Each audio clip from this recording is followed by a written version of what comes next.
안녕하세요. 양현기 전도사입니다. 오늘 우리가 새벽 경건회에서 함께 나눌 말씀은 사무엘상 26장 10절에서 11절 말씀입니다. 제가 읽겠습니다.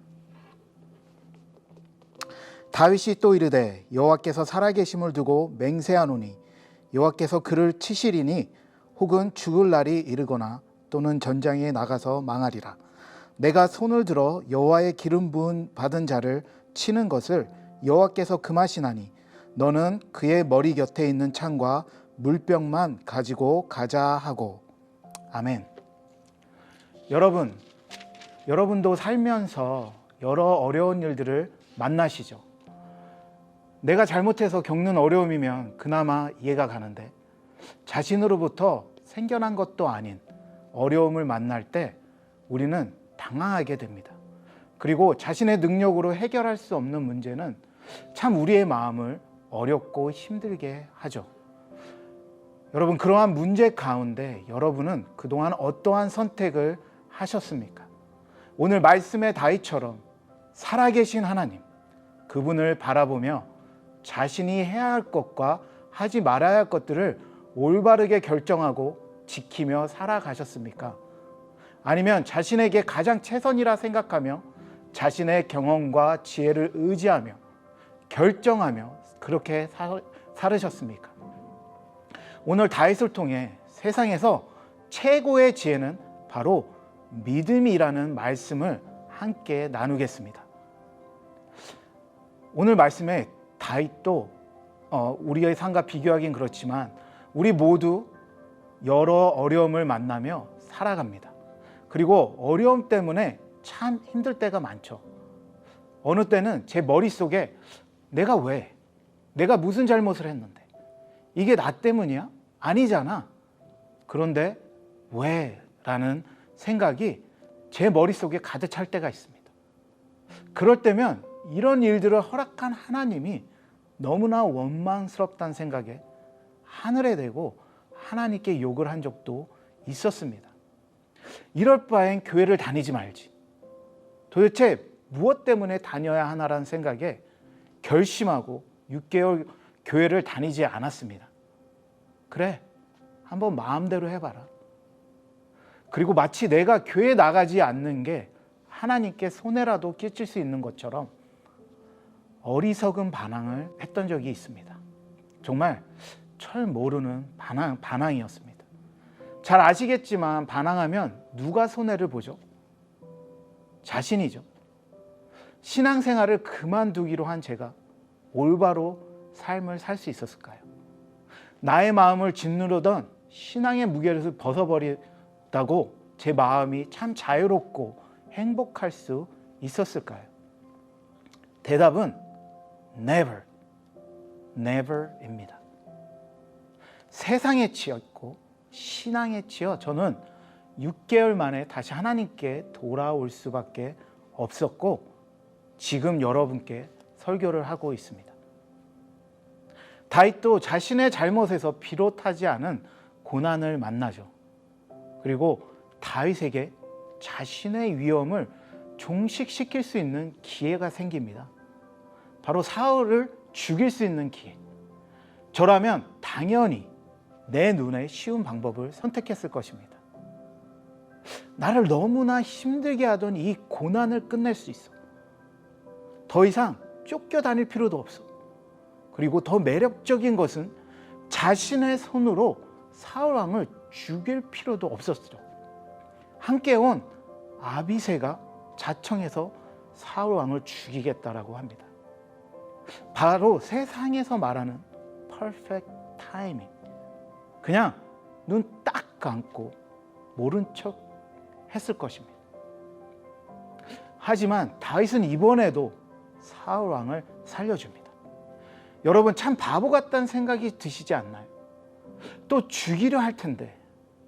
하지만 다윗은 앞으로 얼마나 더 생명의 위협을 받아야 할지 모르는 그 위험을 감수합니다. 그런데 여러분, 다윗은 왜 이런 선택을 할까요? 아니, 어떻게 이런 선택을 할 수 있었고 사울을 죽이지 않고 창과 물병만 가지고 나올 생각을 할 수 있었을까? 다윗은 10절과 11절에 이렇게 말합니다. 살아계신 하나님을 두고 맹세한다. 그리고 그 하나님이 기름 부은 자를 죽이는 것을 금하셨다. 다윗은 바로 하나님을 중심에 두었습니다. 하나님은 다윗에게 죽거나 이름뿐인 하나님이 아니라 살아계셔서 이 땅의 주관자뿐 아니라 자신의 주인이시며 사울의 주인임을 분명하게 믿고 있었죠. 여러분, 우리는 고난을 만나면 입으로는 믿음을 말하지만 행동으로 마치 하나님이 죽은 것처럼 혹은 이름만 있는 허울뿐인 하나님으로 생각할 때가 많지 않나요? 여러분, 오늘 말씀을 보십시오. 지금 다윗의 문제가 아무리 커 보이지만 하나님도 어찌해 볼 수 없는 고난을 만난 게 아닙니다. 고난이 아무리 커 보여도 하나님이 손 놓고 그냥 가만히 있을 수밖에 없는 고난은 이 세상에 없습니다. 여러분의 만나는 고난은 하나님의 손 안에 있는 것을 믿으십시오. 다윗이 만난 고난은 하나님의 손 안에 있는 고난이며 이 고난을 통해 하나님은 다윗을 사용하셔서 반역한 사울의 입을 통해 하나님 되심을 보여주고 있다는 사실입니다. 마지막 절인 25절을 통해 한번 보겠습니다. 제가 읽겠습니다. 사울이 다윗에게 이르되 내 아들 다윗이 내게 복이 있을지로다.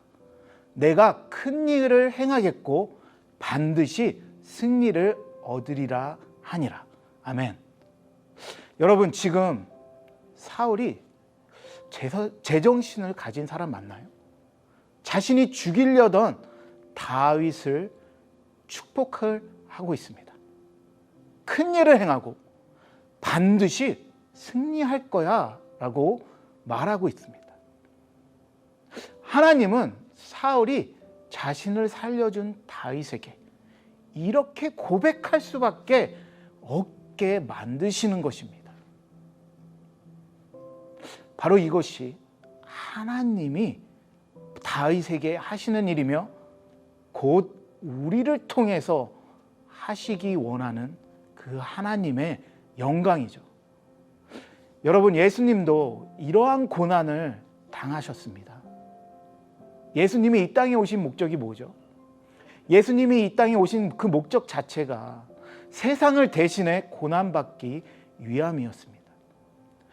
예수님은 이 땅에 오셔서 한 번도 자신을 위한 기적을 행하지 않으셨습니다. 오직 아버지가 보여주시고 말한 것들을 행하고 말하셨죠. 그리고 아버지의 뜻에 온전히 순종해서 세상 죄를 지고 핍박과 조롱을 받으시고 십자가에 죽으셨습니다.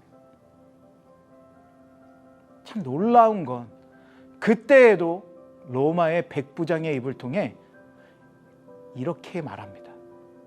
이 사람은 진실로 하나님의 아들이었도다. 이 고백을 하게 하시죠. 바로 누군가의 입에서 고백되어져야 할 그 사실을 로마의 백부장을 통해 고백하게 하시고 성경은 그것을 기록하고 있습니다. 여러분, 분명히 고난은 우리 삶 가운데 일어나기에 우리는 그 문제 때문에 고민하고 힘들어하죠.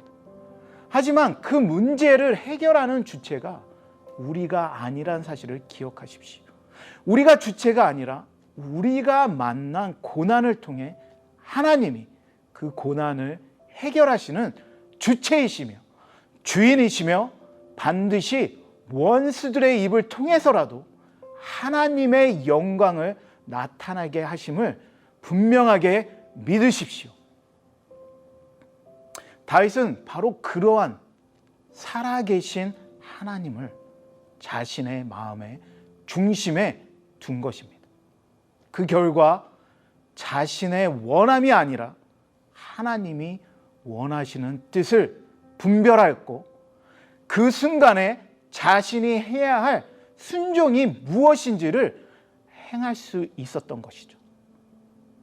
여러분, 다윗은 10년 동안 자신을 죽이려는 사울 왕의 끝없는 위험에도 그의 마음은 두려움과 절망으로 오염되지 않았습니다. 다윗은 자포자기하지 않았습니다. 대신 다윗은 다른 것으로 자신의 마음을 채웁니다. 바로 찬양. 시편 59장 17절에 다윗은 이렇게 고백합니다. 나의 힘이시여 내가 주께 찬송하오리니 하나님은 나의 요새이시며 나를 긍휼히 여기시는 하나님이심이니이다. 아멘. 이러한 찬양이 다윗의 마음을 지켰음은 분명합니다. 오늘 말씀을 통해 우리가 반드시 붙잡아야 할 사실이 있죠. 아무리 우리의 고난이 우리 눈에 커 보여도 하나님은 믿는 자들에게 반드시 다윗처럼 승리를 주신다는 사실을 믿어야 합니다. 이 믿음이 우리가 이 땅에서 가져야 할 최고의 지혜임을 믿으십시오. 우리가 만나는 문제가 그 문제 가운데 믿음으로 하나님을 우리의 삶의 주체요 주인으로 모셔드리며 다윗처럼 악을 선으로 이기게 하시는 하나님이 주시는 승리를 반드시 경험하게 하실 것입니다. 아멘. 이 시간 기도하겠습니다. 하나님, 다윗이 행한 세상과는 너무나 다른 모습을 돌아봅니다. 그리고 우리의 삶 속에 그러한 모습이 있었는가를 또 돌아봅니다. 우리에게 하나님이 믿음을 선물로 주셨습니다. 예수님을 믿고 예수님의 제자로 자신을 부인하며 사는, 세상에서는 바보 같고 미련한 삶을 살 것을 우리에게 명령하셨습니다. 그리고 그러한 삶이 바로 세상에서 빛으로 나타남을 우리에게 가르쳐 주셨습니다. 이제는 뒤돌아보는 삶이 아니라 주님을 향한 믿음을 붙잡고 하루하루 전진하며 이 세상의 빛과 소금으로 하나님을 모르는 영혼에게 하나님의 영광이 무엇인지 나타나는 참 복음된 복음의 삶을 살 수 있게 도와주시옵소서. 이 모든 것을 감사드리며 예수 그리스도의 이름으로 기도드립니다. 아멘.